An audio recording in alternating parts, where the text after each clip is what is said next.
Татарстан дәүләт телерадиокомпаниясе Русфонд хәйрия җәмгыяте белән берлектә каты авыру балаларга ярдәм итү буенча уртак проектны дәвам итә.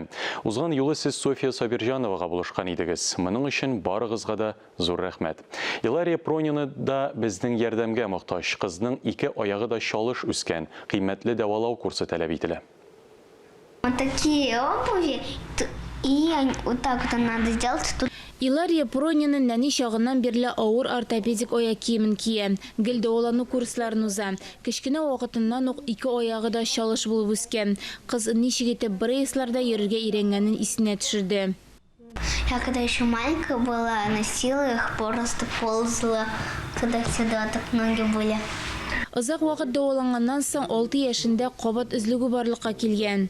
Дәвалангач башта аяклары турая башлаган иде. Барысы да яхшы кебек иде. 6 яшькә җиткәч аяклары кабат башлангыч хәлгә әйләнеп кайта башлады. 1 ел инде шулай интегә.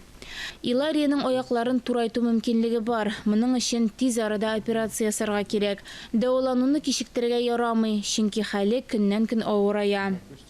Ей требуется лечение по протоколу американского.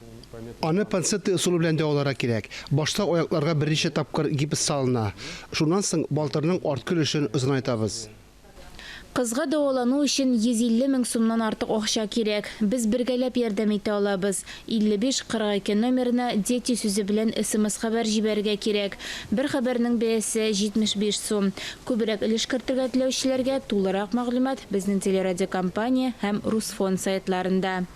Ания Гыйбадуллина, Валентина Васильева, Ринат Сахибгараев, Татарстан яңалыклары.